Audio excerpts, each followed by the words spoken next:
Good morning and welcome to Farm Factor. I'm your host, Jamie Bloom. On today's show, Kyle Bauer visits with Barb Downey, president of KLA, to talk about her family and their cow-calf operation. Then enjoy this week's Kansas Soybean update.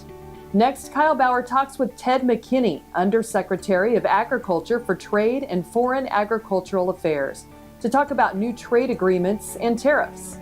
Then it's this week's Kansas Farm Bureau update, and we'll end with Plain Talk. Stay with us.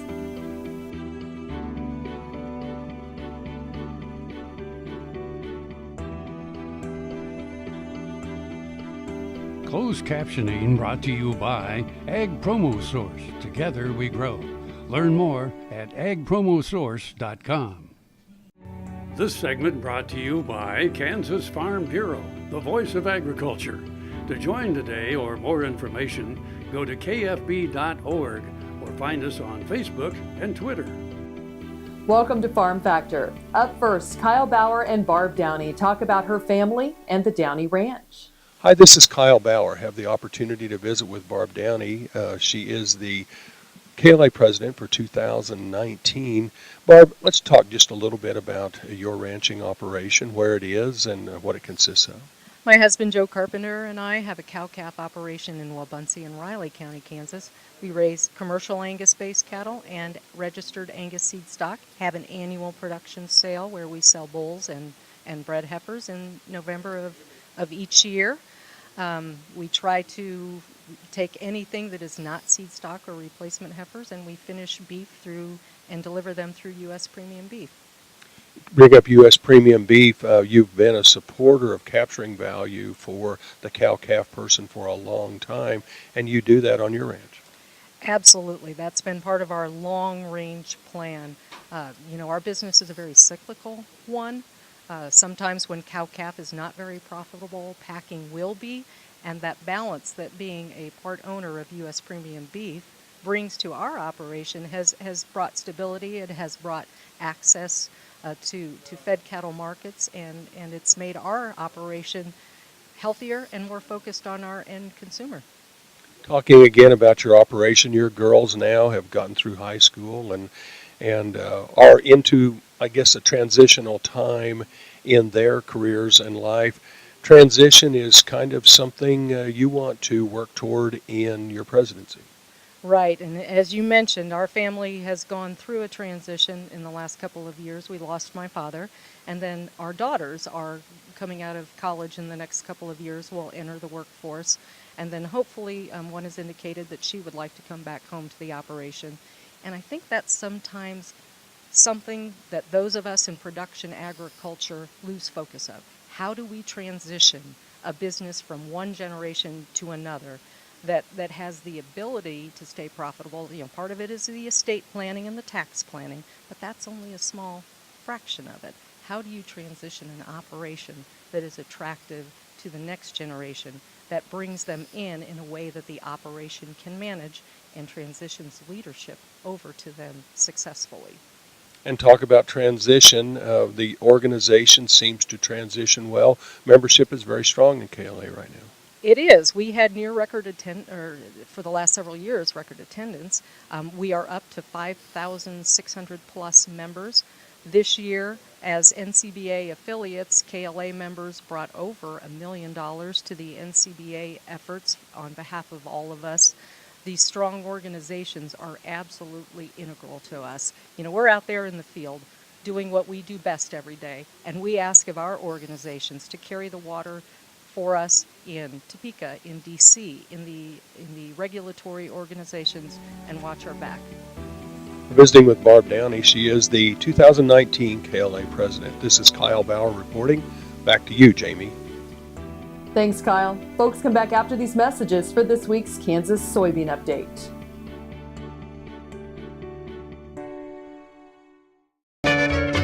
Ag Promo Source is a unique group of marketing specialists with one mission: help your ag business grow. Each affiliate has their own area of expertise, and they work together to bring you advice, products, and services. To get started, visit agpromosource.com. Ag Promo Source. Together we grow.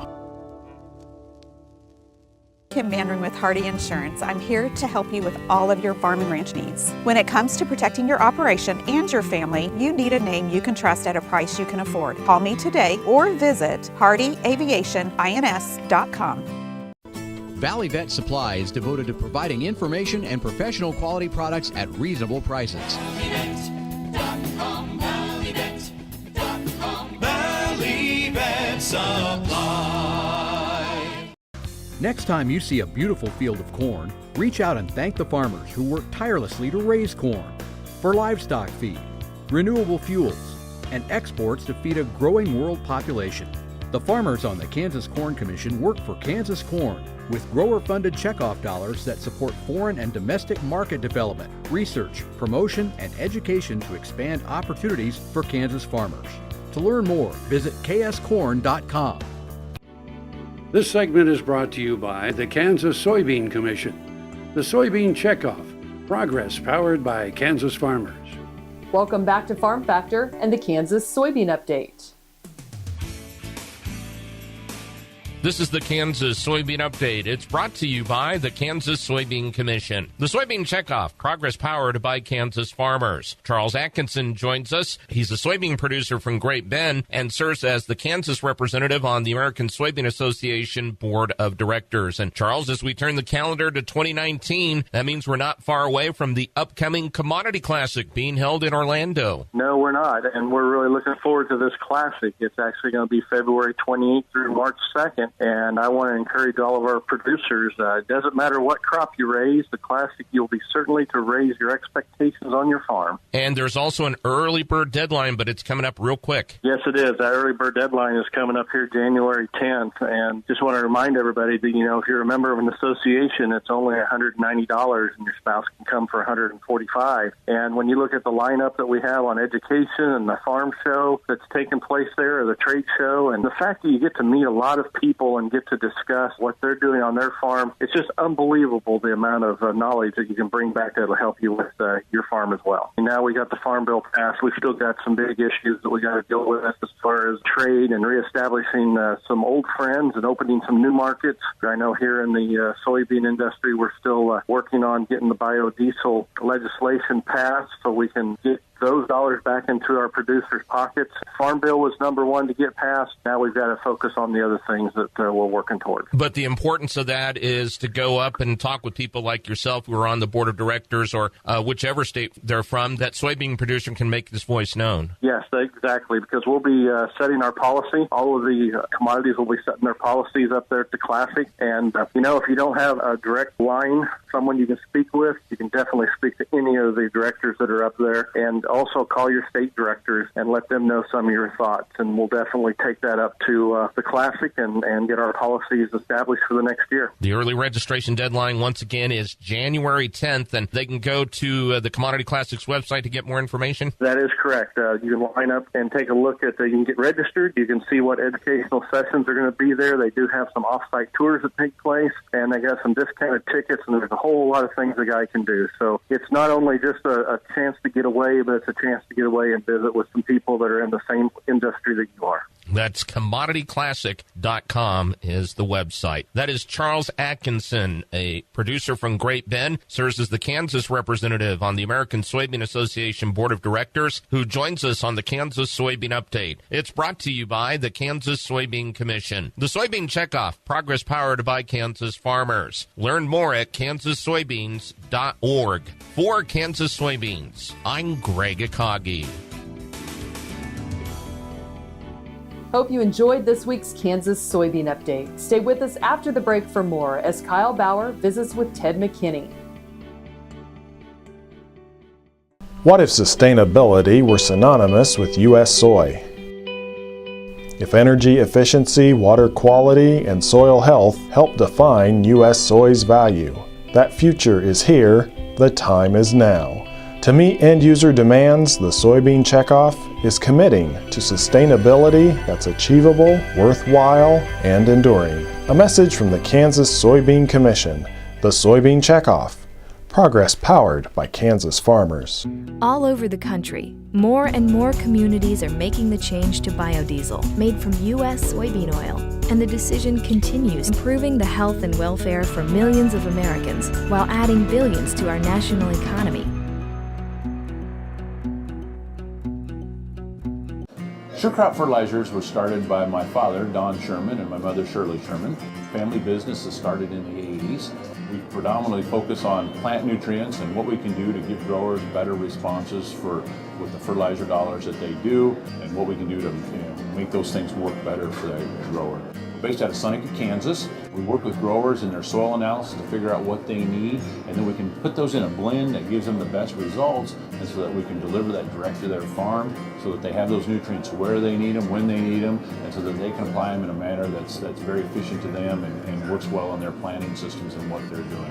Sure Crop Fertilizers has been around for a long time. We always say we're big enough to take care of everything you need, but we're small enough to do it quickly.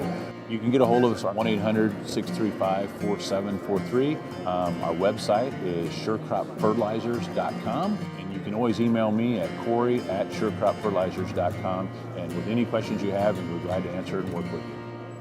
This segment brought to you by Sure Crop, liquid crop nutrition delivered right to your farm. We're back. Now we learn about the trade agreements and tariffs expected this year with Kyle Bauer and Ted McKinney. Hi, this is Kyle Bauer. I'm visiting with Ted McKinney. He's Undersecretary of Trade and Foreign Agricultural Affairs with USDA. Now, let's just start with telling me what that department does, mission does. Sure.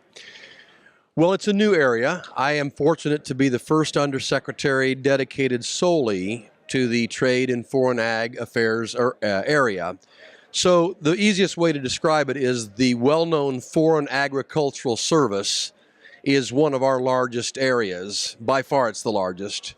And then Secretary Perdue also wanted the Codex Alimentarius office to come over our way. So those two would make up the Trade and Foreign Ag Affairs area. Now, FAS probably is well known for being out in the embassies. We have FAS people in 93 different embassies around the world. So we are in many ways Ag's face to the world. Regulatory? No. Our colleagues in marketing and regulatory programs, or APHIS, do a lot of the regulatory work. And then our friends in the Food Safety Inspection Service would do regulatory work. So we take what they complete and put it into the operations of trade. And it might be my perception only, but talk about getting thrown directly into the fire on a new organization, a new position, and as forefront as it's been since the early 70s on foreign trade. Yeah, trade is a big deal. I mean, we've got to recognize that it is that, and we recognize that there is nervousness and some tension out there. But I'll also say, if we look at each country by country, I'll start with Korea. It is a very significant thing that the presidents of South Korea and our President Trump signed KORUS, which is the South Korea trade agreement. The amount of pork and beef we're seeing flow into that country is enormous. It's growing significantly. That's a good thing. The U.S. MCA, which is NAFTA 2.0, for those that don't know the new acronym, though USTR leads the negotiation, at any given time we would have 1 to 25 people working on policy analysis, position papers, economic data, all of that. So it's very much a partnership with USTR on these kinds of deals. So those are the ones that are sort of a little bit in the rearview mirror. More importantly is where are we going now? And I think you know that USTR announced that we're pursuing free trade agreements with the UK after Brexit, the EU, and perhaps most importantly at this point, Japan. And we can't get to Japan fast enough. It's one of our best markets, great relationships there. We need to sustain and build that. And then after that, we've got a whole list that USTR and we both agree on. Certainly, I would say that there is a common thought out that people have been surprised after NAFTA 2.0, how quickly others seem to be brought into the forefront one after another. Was that a surprise to you? No, there had been quiet previous discussions on the part of USTR with those countries. And my team, since I've got folks in those embassies, they had discussions. So orchestrated might be too strong a word, but no, there was fully the intention once USMCA got done that we needed to pivot and pivot quickly.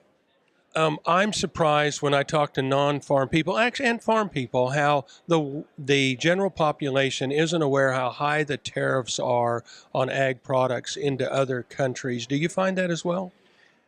Well, the Aggies certainly know it now because new tariffs have been imposed as a result of our steel and aluminum tariffs on them. But people must understand why.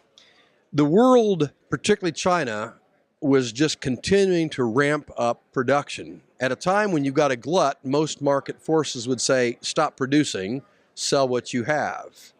But that was not the case. China just kept producing with the intent of driving countries out of the steel and aluminum business. And for sure, ours was on not quite life support, but pretty weak. That's why the tariffs went on, and you're seeing steel and aluminum industries come back. Now, what we've got to do is get rid of the tariffs on our ag products. And I know that the White House is working very diligently to try to do that. There's different ways you can do it.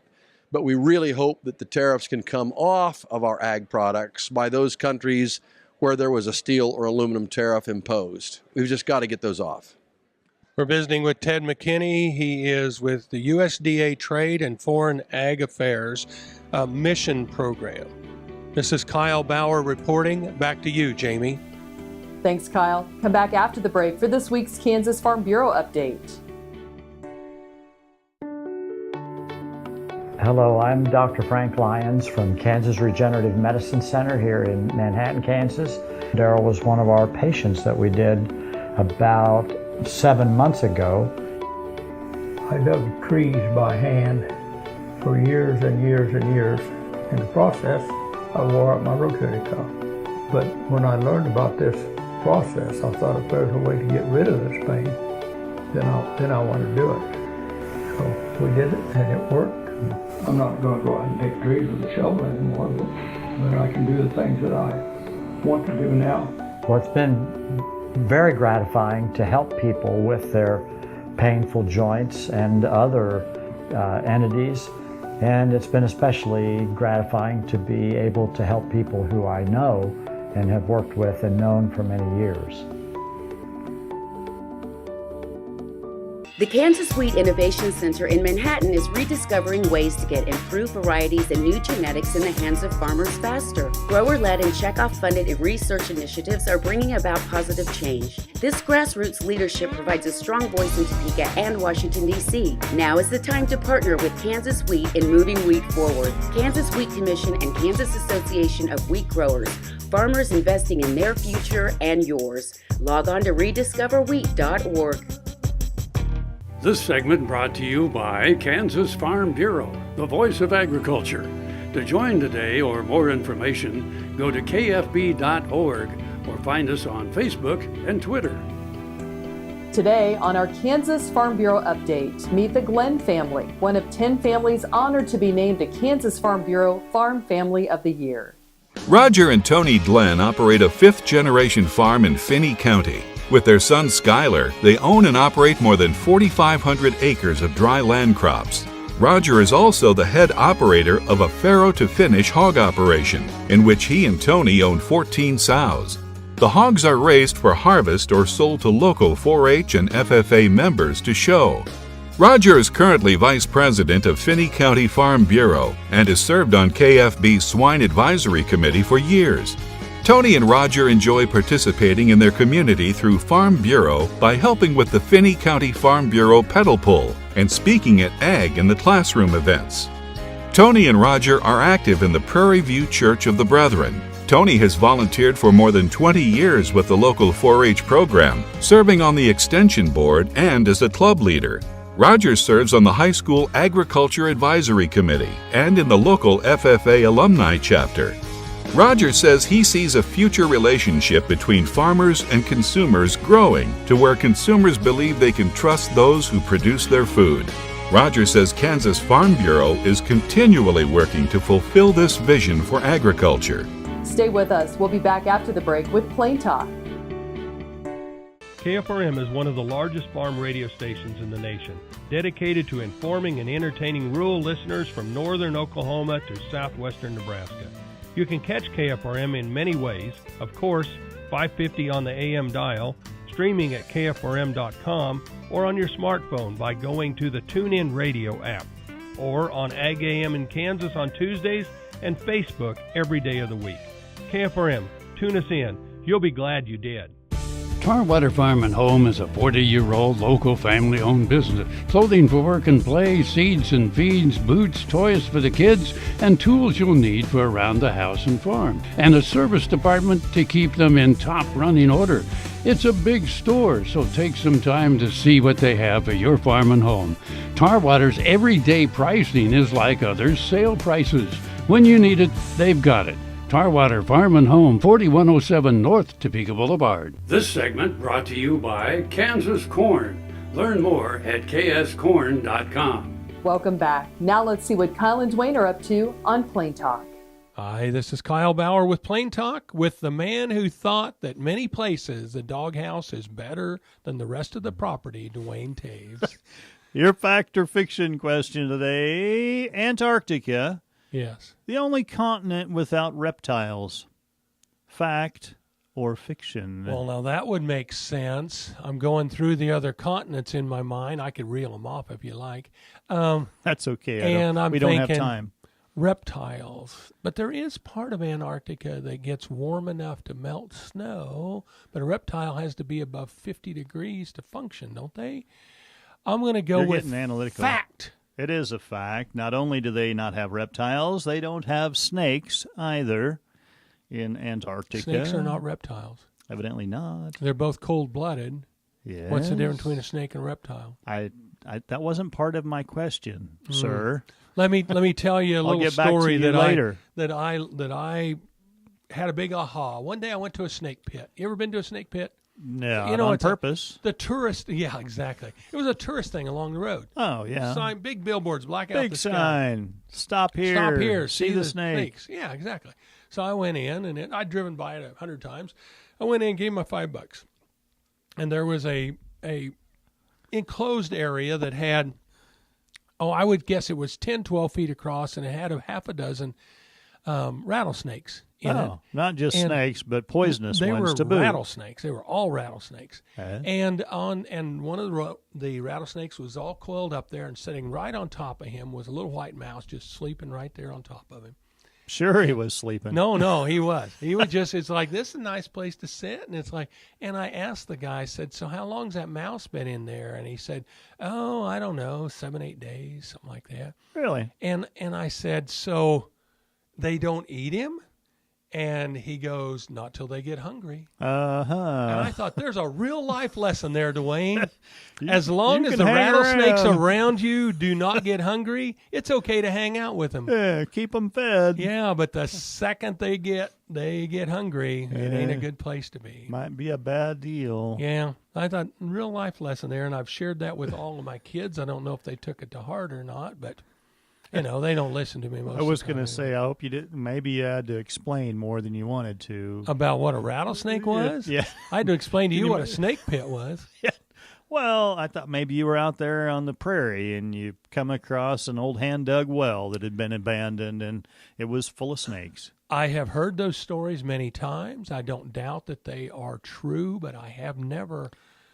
stumbled onto that. I've heard some that just makes your skin crawl. Yeah, I've heard stories of people that their basement, for one reason or another, all of a sudden became an attractive place. Yeah, they'd lived there for many, many years, never really had a snake problem. Right, and then all of a sudden one year, they did. Yeah. Yeah. Like carried them out by the buckets full. Wow. That's, talk about making your skin did you crawl. carry them out alive, or did they carry them out dead? I didn't ask how they just said they carried them out by the 5 buckets full. That's some serious snake action there. Thanks for joining us. I'm your host, Jamie Bloom, and I hope you enjoyed today's show. See you next week on Farm Factor. Closed captioning brought to you by Ag Promo Source. Together we grow. Learn more at agpromosource.com.